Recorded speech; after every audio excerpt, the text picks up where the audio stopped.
ख्वाहिशां कित्थों पूरियां होणगियां। एक मैं निक्का जिहा प्रश्न करदियां, एक मनुख इत्थों ही थोड़े इस शहर तो टोरंटो तो न्यूयॉर्क जाना चाहे तो मेरे को पूछे कोई ऐसा ढंग दसो मैनू, ये कनेडा ये टोरंटो, मैनू इतना ही आखिया जा सकता तू न्यूयॉर्क पहुंचना है, अमेरिका ते छड़ना पैना है। ये हो ही नहीं सकता कि तू आखे मैनू ये शहर छोड़ना ना पे, ये मुल्क छोड़ना ना पे तो मैं दूजे मुल्क पहुंच जावा। ऐसा सुपने ते शायद हो जाए, हकीकत दे च नहीं होगा, वास्तविक नहीं होएगा। धार्मिक अवस्था दे भी पड़ाव ने जैसे जैसे मनुख अगे लंघदा पिछले पड़ाव छुटते जाते। तो जिहड़ा पिछले पड़ावां ते खड़ा है और अगे वधण दा नां नहीं लैंदा, उसनूं उस पड़ाव नाल इतनी ममता हो जाती है, कई दफा अगे वधिया होया नूं वो नास्तिक भी कह दिंदा है। दूर क्यों जाओ, बनारस दे सारे लोगों ने कबीर नूं नास्तिक कहा सी ते पागल भी कहा सी। किन्ना ने कहा सी जो पक्के कर्मकांडी सन, किन्ना ने कहा सी जो वेद पाठी सन, जनेऊ पहने होया है, अमृत वेले उठते सन, गंगा इशनान करते सन, सारे धार्मिक कर्म ते करते सन, पर कहते सन कबीर पागल भी है ते कबीर नास्तिक भी है। बेदियां ने कह दिता सी और वेद पाठियां ने कह दिता सी गुरु नानक भूतना बेताला कुराइया है। क्यों? ये वो आत्मा जो शिखर ते पहुंची है और दूजे ओ जो शायद जे पहले पड़ाव ते खड़े ने और ममता भी बड़ी पहले पड़ाव नाल, और पहले पड़ाव ने इतना प्रभावित कर लिया अगे की जाना छड्डो, उत्थे ही रुके हुए ने। इन्होंने कौन दसे?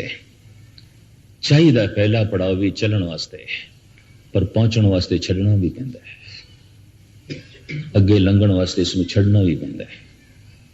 रुक गए कई शरह च, और जद कोई कर्म कांड दे शराह दे च रुक जाता है, यकीन जानो वो जितना जालिम हो जाता है, एक राजनीतिक उतना जालिम नहीं होता। खुमैनी दी मेरे देखे सुरत रुक गई सी, और गालबन खुमैनी काल दे 80 लाख ईरानी कतल होए। हैरान होना मैं पढ़ के। चोटी दे सियाने बंदे इसने मरवा दिता है, खाली कर दिता ईरान, कंगाल कर दिता, निढाल कर दिता। उन धार्मिक 5000 साल तक ब्राह्मणा ने शूद्रां लई मंदिरां दे दरवाजे बंद रखे। वेद मंत्र नहीं सुन सकते, अगर सुन कोई भुलेखे नाल विचारा सुन लेंदा सी तो सिक्का कंन दे ढलवा देंदे सन, सजाए मौत देंदे सन। धार्मिक बंदे रुक गए कर्म कांड दे। शरई मनुख जब बाबे ने कह दिता है थके होया मैं, जिस पासे तेनू खुदा नहीं दिखाई देंदा उस पासे मेरे पैर कर, पहले ते गाल कड्डी है। कुफर कुफारी करके आखे कौन महान काफरां दा काफर सुता पे, ते गाल है बहुत बड़ी। और पैर पता किस तरह कीता है? टंगों पकड़ घसीटिया। घसीटना होर गल है, पैर एक पासे करने होर गल है। गुरु नानक नूं घसीटिया है, सिर्फ घसीटिया ही नहीं, जीवन मारी लत दी सीने च खिंच के लत मारी है। एक धार्मिक बंदे ने, एक अपने आप को धार्मिक कहने वाला, पर शरह च रुक गए, कठोरता बड़ी हो जाती है। और जे अगे वधण दा उसने अगर ना नहीं लिया, कोई तड़प नहीं पैदा हुई, तो बुद्धि बिल्कुल जड़ हो जाती है, पत्थर हो जाती है। और संसार दा ये इतिहास भरिया पिया है उन्हां कर्म कांडियां नाल जिन्हां दी अकल जड़ बुद्ध हो गई, पत्थर हो गई। और जद भी किसी को मिले इस तरह मिले जिवें पत्थर चोट करता है, उन्हां दे बोल भी चोट करते रहे, उन्हां दी जिंदगी भी चोट करती रही। धार्मिक बंदियां दे शरह दे च रुके हुए, कर्म कांड दे च रुके हुए, अगे वधण दा नां ही नहीं लेंदे। गुरु घर दे प्रभु प्राप्ति लई प्रथम ते यह है गुरु दी हर तरह की आग्या नूं मनना। प्रथम जप ਤੇ ਫਿਰ ਤੂੰ ਨਿਆਰਾ ਲਿਬਾਸ ਪਹਿਨ ਇਸ ਵਾਸਤੇ ਕਿ ਤੈਨੂੰ ਲਿਬਾਸ ਤੋਂ ਸ਼ਰਮ ਆਵੇ कि तू कोई अशुभ कर्म करन लगे तो दुनिया आखे है ते गुरु का सिख करदा है पे तेड़ किरपान है गात्रा है करदा है पे लंबा दाड़ा है सोनी दस्तार है ऐ करदा पे ये बाणा इस वास्ते सी ते जे बाणी दी भी शर्म ना रहे तो फिर मैं समझदा बंदा ढीठ है। जब मैं सुनदा बाणा ते सिखी दा भटकदे दर दर ते पे ने अनर्थ भी करदे पे ने बाणे दा भी लिहाज नहीं कीता। खैर ये ते मैं विचकार गल आई ईश्वर होना ईश्वर दे नाम दा जपना है तो प्रश्न किवें जपीए। खुशी हो जाती है मैनू उस दिन जब कोई इस तरह का प्रश्न करता वरना नहीं आते। अज तक जिन्ने प्रश्न दुनिया कर दी है थां थां ते मैं तो हैरान हो जाना सब उपर ही उपर तैरते पे ने। कौन दसे मोती सागर दे विच पे ने गहरे च पे ने जरा गहरे च भी जाओ। ये ठीक है गहराई च मोती लभण लई पहले सागर दे तट ते भी आना पेगा किनारे ते भी आना पेगा पानी दे च भी वड़ना पेगा कुछ भिजना भी पेगा लेकिन मोती ते गहरे तल दे च मिलणगे। वो ते अगां पे अगे जाने का कोई ना नहीं लेंदा। जप किस तरह करिए जप बस वो मैं गुरु ग्रंथ साहब जी महाराज की बाणी अनुसार ये नहीं कि सिर्फ अपनी ममता नाल जोड़ इंज जप करो इंज जप करो इंज जप करो। सियाणा सत्संगी वो है जिस गल की तस्दीक गुरु ग्रंथ साहब जी महाराज नहीं करते वो नहीं मनता। गल इन्नी है जिसकी तस्दीक नहीं करते तो फिर भी कोई मनी जा रहा है तो उसका फिर मत्था टेकना भी पखंड हो जाएगा और कुछ नहीं है। जिन्हों मत्था पे टेकना उसकी गल ही नहीं मनता उसका बचन ही नहीं मनता। जप किस तरह करिए रसना नाम जपो तब मथिए इन विद अमृत पाओ। इस विधि नाल अमृत की प्राप्ति होगी। तो बस जबान नाल वाहिगुरु वाहिगुरु इन्ना कहिए नहीं सिर्फ इतना नहीं है गाविए सुनिए मन रखिए भाव। जबान नाल गा कन नाल सुन मन दे भरोसा रख धीरज भी रख। रोटी तू खा लईए ये कदों खून बनेगी इसकी चिंता ना कर परमात्मा ते सुट। तेरा इन्ना काम है जप करना है कदों समाधि लगेगी कदों परम रस बनेगा ये ईश्वर ते छोड़। यदि चिंता ना कर यदि मंग भी ना कर। खादा होया भोजन लाजमी कुछ दिन बाद खून बन जाता है मांस बन जाता है मिंज बन जाता है शरीर की शक्ति बन जाता है तवानाई बन जाता है। जपिया होया नाम कुछ दिन बाद या कुछ महीने बाद अपनी अपनी गल है। किसी की पाचन शक्ति कमजोर होती है छकया होया भोजन उसनूं छेती हजम भी नहीं होता। रस बने खून बने शरीर की शक्ति बने उहदे च भी वक्त लगता है बहुत। जठर अग्नि कमजोर है तो कईयां दा ये मैदा इतना कमजोर होता है उल्टियां भी हो जांदियां नहीं हजम होता भोजन हजम ही नहीं होता नहीं खा सकते। तो कईयां दी मन स्थिति ऐसी होंदी है वो जबान नाल ते जप रहे ने सुनते नहीं पे तो खून नहीं बनता समाधि नहीं बनती। मैं दुनिया च इस तरह के रोगी देखे ने सब कुछ खाते ने पर खून नहीं बनता। टाटा नगर दे देखे असी देहरादून दे एक डॉक्टर का ही बच्चा और उन्हें मैनू कह गया नहीं जी 5 प्यारे तुसी सारे अरदास करो मेरे बच्चे का खून नहीं बनता। महीने दे महीने ओपरा खून चाड़ते हैं ये दूध पींदा है फ्रूट खाता है रोटी खाता है खून नहीं बनता। डॉक्टर कहते ओपरा खून चाड़ना पैंदा तो सानू समझ है ममता दे मारे असी इस तरह करते हैं ना चाड़े ये नहीं रहेगा खत्म हो जाएगा। खांदा तो सब कुछ है खून नहीं बनता। इस तरह के रोगी भी हैं इस तरह के भी बहुते रोगी ने वाहिगुरु वाहिगुरु ते करी जाते ने न समाधि, न रस, न दया, न समदृष्टि, न निर्वैरता, न निर्भयता, कोई रब्बी गुण नहीं। जप है, कारण की है, सिर्फ जबान नाल है। तो भोजन की बुरकी मेरे मुंह चोबे मैं थले ना करा, क्या भुख मिटेगी? कुछ नहीं होना, थोड़ा जिहा स्वाद आएगा, उन्होंने थले करना पेगा। हो सकता है भोजन नूं थले करिए तां भी खून ना बने, कोई मैदे च नुक्स होवे, पर भजन गुरु का शब्द अगर थले कीता है, सुनिया सुनो, लाजमी क्रांति होगी। एक तिल नहीं पन्ने घाले, एक तिल जिन्नी घालना भी व्यर्थ नहीं जाएगी, वो भी अपना रंग ले आवेगी।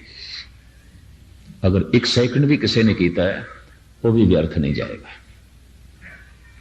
रसना नाल जपना, कन नाल सुनना। हुण दूसरा जो सतगुरुदेव जी महाराज की बाणी का फरमान, जद भी मनुख दे अंदर बोलण का फुरना पैदा होता है तो पवन नाभि नाल टकरांदी है। पवन बोलना पवन करके आंदा है। देही माटी बोले पवन। सानू एक साज दिता है परमात्मा ने कि नाभि। तुसी आखोगे जबान साज है कि नाभि? नाभि साज है। नाभि नूं की आखदे ने भारत दे धुनी, पंजाबी भी धुनी कहंदे ने, राजस्थानी भी धुनी कहंदे ने, सारा महाराष्ट्र बंगाल भी इसनूं धुनी कहंदा है। धुनी ते धुनी दा अर्थ की जिथों आवाज उठे, धुन उठे। धुनी जिथों धुन उत्पन्न होंदी है। नाभि नूं हिंदुस्तान दे धुनी कहंदे ने। क्यों? जद बोलण दा अंदर फुरना पैदा होंदा है तो पवन नाभि नाल टकरांदी है, नाफ थोड़ी जिहां खुलदी है, इथों धुन उठदी है। इस तरह जिवें फूकण नाल संख वजदा है, मुरली वजदी है, शहनाई वजदी है, हारमोनीयम वजदा है, फनेरियां वजदियां, नरसिंगा वजदा है। कुछ साज तंती ने, कुछ साज चमड़े दे ने, कुछ साज धातुआं दे ने, कुछ साज ऐसे ने जो पवन दे फूकण नाल वजदे ने। घुंघरू ने, खड़ताला ने, ये धातुआं नाल धातुआं टकरांदियां, आवाज पैदा होंदा है। रबाब है, सितार है, दिलरुबा है, बीणा है, ये तंती साज है, तारां दे चों आवाज निकलती है। पर मुरली है, शहनाई है, ये हारमोनियम है, नरसिंगा है, संख है, फनेरियां ने, ये फूकण नाल वजदियां, पवन नाल वजदियां ने। और कुछ मरदंग ढोल ये चमड़े दे मड़े हुए साज ने, उथों आवाज निकलती है। ये जो जिंदगी दा साज है, ये फूकण नाल वजदा है, पवन नाल वजदा है। देही माटी बोले पवन। पवन करके असी बोलते हैं। एक मुर्दा है, मिट्टी भी पई है, उस शरीर विच पानी भी पिया, पवन नहीं रही, हुण नहीं बोलदा। बोलना ते पवन ने सी। देही माटी बोले पवन। इस वास्ते पवन नूं गुरु नानक देव जी महाराज ने गुरु कहा। पवन गुरु, पानी पिता, बोलना ते पवन करके, ते बोलन करके संसार नाल संबंध जुड़ते हैं, बोल के जप के निरंकार नाल संबंध जुड़ते हैं। ते बोलना गुरु, बोलन हार परम गुर एही। पवन जद नाभ नाल टकरांदी है, नाभि थोड़ी जिहां खुलदी है, धुन उठदी है, उन्होंने कहंदे ने परा। वो उठ के हिरदे तक पहुंचती है। इत्थे शब्दावली बनती है, अल्फाज मिलते हैं उसनूं, धुनी नूं। इनू कहंदे ने पसंती। कंठ तक पहुंचदे पूरी तरतीब बन जाती है, की कहना है। इनू कहंदे ने मधमा, जबान बयान कर देंदी है, इनू कहंदे ने बैखरी। परा, पसंती, मधमा, बैखरी। धुन, धुनी तो उठी, या धुनी इस वास्ते धुनी है कि धुनी उथों उठती है। वो हृदय तक पहुंची, वो कंठ तक पहुंची, जबान ने बयान कर दी। जबान सिर्फ प्रगट करने का वसीला है, बस इस माइक्रोफोन की तरह, और कुछ नहीं है। आवाज उठती है नाभि तो, धुन उठती है नाभि तो। माता दे उदर विच प्राण ते खुराक नाभि दे जरिए इस मनुख नूं प्राप्त होंदे ने। संबंध मां नाल नाभ करके जुड़िया है। तो जब नाभि कट दी जाती है तो आप सुन के हैरान होवोगे, भारत के दार्शनिक धार्मिक अध्यात्मक पुरुष कहते हैं ब्रह्मंड नाल भी मनुख नाभ करके जुड़िया है। यदि नाभि खुलेगी पूर्ण तौर पर परमात्मा नाल जुड़ जाएगा, नहीं तो संसार नाल ते जुड़िया है। इस दे सूक्ष्म पहलुआं दी विचार ते फिर कदी सही। इस वक्त जप वाहिगुरु वाहिगुरु दी जैसे असी ध्वनि अलापदे हां, पहले पवन नाभि नाल टकरांदी है, उत्थों धुन जो उठदी है उन्होंने कहते हैं परा, हिरदे तक पहुंचती है इन्हों कहते हैं पसंती। इत्थे पूरी शब्दावली बन जाती है, वाहिगुरु अल्फाज बन जाता है। नाभि तो सिर्फ धुन नहीं उठ रही है, इत्थे तक पहुंचते हैं अल्फाज बन जाते हैं। की देने ने अल्फाज, मन सोचता फिर, और कंठ तक पहुंचते हैं पूरी तरतीब बन जाती है, जबान बयान कर देती है। परा, पसंती, मधमा, बैखरी। नाभि तो ध्वनि उठी, जबान दे राही ये ध्वनि बाहर प्रगट हुई। हुण मैं अर्ज करा इसे ध्वनि नो ध्वनि तक ले जाना है, बस इन्नी गल है। उल्टी गंगा जमन मिलाओ, किधरे बच्चियां दी खेड ना समझ लेना धर्म। इंज कह लो लखा मनुख रोज गुरुद्वारे च जानते होंगे, सारी दुनिया च गुरुद्वारे ने, लेकिन बाबा अतर सिंह जैसा वाहिगुरु आखण वाला, अकाली कोर सिंह जैसा वाहिगुरु दी धुन अलापण वाला आखदे जुड़ जाए, रस नाल भर जाए, उमंग ते तरंग पैदा हो जाए। बाबा ज्वाला सिंह जैसा आखण वाला या संत सुंदर सिंह अली बेग मुसलमान दर्शनां जाते सन, पठान दर्शनां जाते सन। बाबा सुंदर सिंह कहते सन उस वली अल्लाह के दर्शन करने ने, बड़ी सादी उसकी जिंदगी, पर जब वाहिगुरु निकलता सी तो रोंगटे खड़े हो जाते सन उसके। कुछ अगम्य ढंग नाल वो वाहिगुरु आखदा सी। खैर मुख्तसर मैं अर्ज करा, एक लंबी चौड़ी तरतीब थोड़े सामने ना रखा, मैं इतना अर्ज करा, भीड़ इतनी है लेकिन फिर भी आखना पैगा सिखा को धन की शक्ति है, तन की शक्ति है, दिमागी शक्ति है, रूहानी शक्ति इस वक्त नहीं है। इस गल मनन तो अगर थानू संकोच होवे वो गल वखरी है, कहने तो मैं संकोच नहीं किया। और मैं ये भी अर्ज कर दिया, मेरी भी जीवन शक्ति बोलने दे बहुत सारी लग जाती है, 3-3 टाइम बोलना। अज तो 40 साल पहले जितना मैनू जप कठिन लगता सी, अज भी कठिन लगता है। तो किधरे मेरी फोकी निर्माणता भी ना समझ लेना, मैं अपनी कमजोरी थोड़े सामने रख रहा। तो उस तो मैं अंदाजा लाना बाकियां दा की हाल होगा। बाकी भी 8-10 घंटे ते काम करते हैं, कोई 12-12 घंटे काम करता है। शरीरक शक्ति उस पासे लगती है। तो जिस शक्ति नाल धन कमाईदा है उसे शक्ति नाल धर्म कमाईदा है। जिस शक्ति दे नाल संसार दे कम होंदे ने उसे शक्ति नाल जप होंदा है। कमजोर बंदा धंधा नहीं कर सकेगा, कमजोर मनुख धर्म भी नहीं कमा सकता। शक्ति ते चाहिए है, ताकत ते चाहिए है, समा ते खर्च करना पेगा। लोकी जपया जपाया नाम लभदे ने, इस वास्ते पखंड चल पैंदा है। सोने की थां मुलम्मा बिकन लग पैंदा है, और संतां की थां ते जादू टोने करने वाले, भविष्य दसन वाले, ज्योतिषी, इन्हां दी गल बन पैंदी। लोकी उधर तक के खाण लग पैंदे ने। कारण शक्ति धन कमाने दे इतनी लग गई। कौन सूरज निकलन तो पहले पहले उठ के जप करे, घंटा 2 घंटा कौन करे, कौन खर्च करे। और मैं ये भी अर्ज कर दिया, दिन भर धंधा कीता है, शाम की वटक 10 दिन दी इन्ना मिले, 2 घंटे जप कीता है, कुछ भी नहीं पता चलेगा कुछ मिलिया भी है कि नहीं, कुछ लभ्या भी है कि नहीं। मायूसी भी पल्ले पै सकती है। यह भी मैं अर्ज कर दिया, साहिबा ने उसका जिक्र भी किया है। भई निराशी बहुत दिन लागे, देश दे संतर में सगले जागे।